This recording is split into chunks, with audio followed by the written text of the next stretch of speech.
Gaano nga ba kayaman ang 10 pinakamayamang babae sa Pilipinas ngayon? 123.2 billion pesos. What?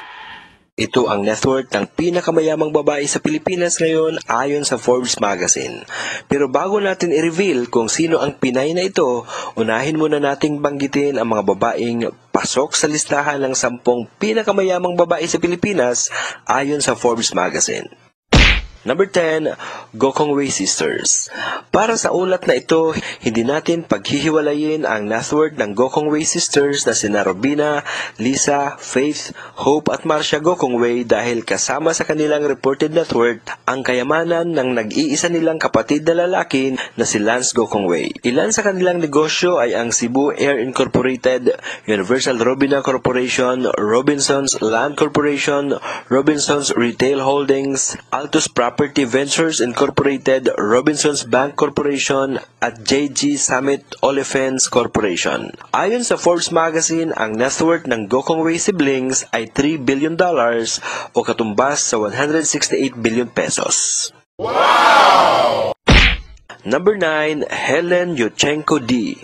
Nakuha ni Helen Yurchenko D na pamunuan ang negosyo ng pamilya Yurchenko nang pumanaw noong 2017 ang patriarch ng pamilya Yurchenko na si Ambassador Alfonso Yurchenko. Ang kanyang katapangan bilang babaeng business leader ay nasubok ng ang kanilang unit ng pagbabangko na RCBC ay nasangkot sa nakakahiyang iskandalo ng Bangladesh Bank noong 2016. Ilan sa mga negosyo nila ay ang Petro Green Resource Corporation na nagtatayo at nagmi-maintain ng solar, wind at geothermal power plants. Pagmamayari din nila ang Miko Equities at Samdo Motors. Ayon sa Forbes magazine, si Helen Yurchenko D ay may net worth na $420 million o katumbas ng 23.5 billion pesos.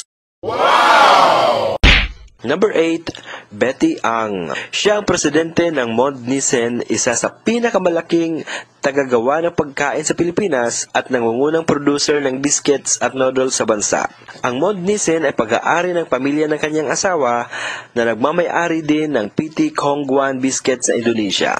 Bilang isa sa pinakamalaking tagagawa ng pagkain sa bansa, namuhunan si Ang sa pagpapalawak ng kapasidad ng planta nito sa Davao bilang tugon sa pagtaas ng demand hindi lamang para sa mga instant noodles kundi maging sa iba pang pagkain tulad ng Skyflakes, crackers at Vita Biscuits.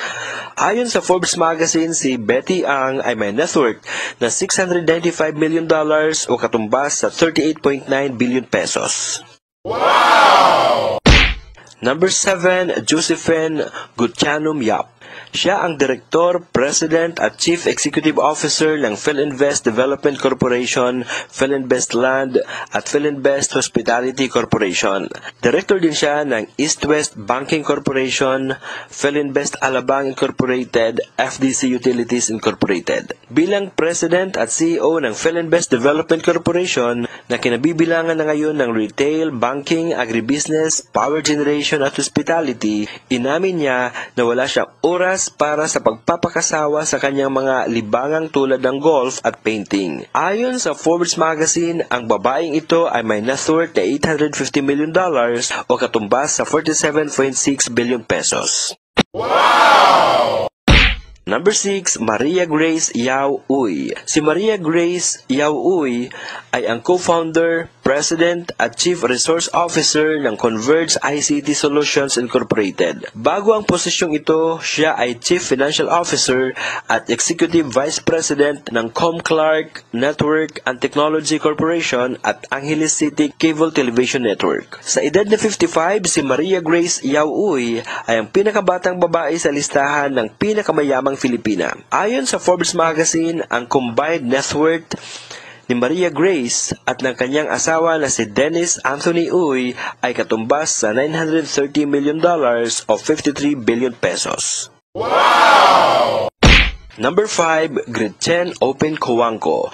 Siya ay asawa ni Danding Coangco ng San Miguel Corporation. Nang mamatay si Danding, minana ni Gretchen ang bilyunis na halaga ng kayamanan. Ang biyudang ito ay kilala sa kanyang pagiging bukas palad at madalas na nagpapadala sa kanyang mga kaibigan ng masasarap na coffee crunch cake sa kanilang mga kaarawan at mga prutas tulad ng mangustin, mangga at lansones. na inaani mula sa kanilang pamilya sa Negros. Ayon sa Forbes magazine, ang babaeng ito ay may net worth na $1 billion o katumbas sa 56 million pesos. Bago po natin ipagpatuloy ang ating kwento, huwag niyo pong kalilimutang mag-follow sa ating Facebook page, DepEd Tayo Summer Division. Number 4, Vivian K. Azcona. Si Vivian K. Azcona ay president ng Mercury Drug Corporation. Ang kumpanyang ito ay nangunguna sa business innovations at itinuturing na pinakamalaking drugstore chain sa bansa.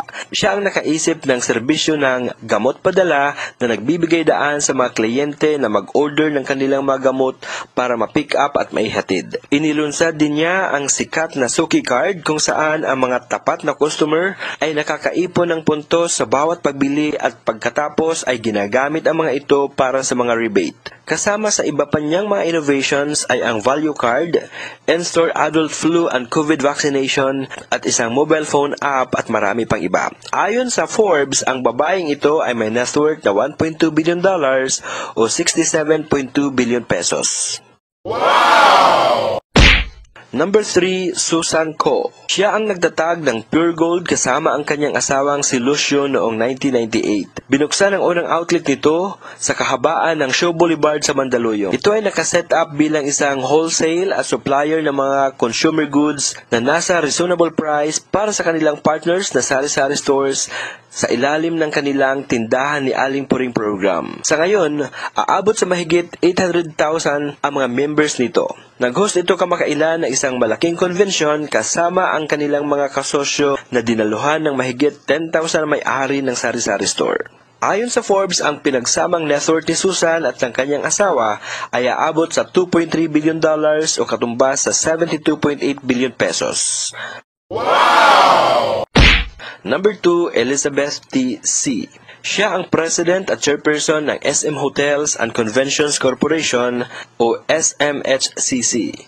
Ang muling pagsigla ng tourism industry sa bansa mula sa pandemya ay isa sa mga nag-udyok sa kanya na pumirma ng kontrata sa Radisson Hotel Group para pamahalaan ang kanilang 14 na bagong hotel na itinayo sa SM Group sa susunod na 5 taon. Si Elizabeth ay isa sa mga anak ni Henry C. na nagtatag ng SM Mall sa bansa. Ayon sa Forbes magazine, ang babaeng ito ay may net worth na $1.8 billion o katumbas sa 100.8 billion pesos.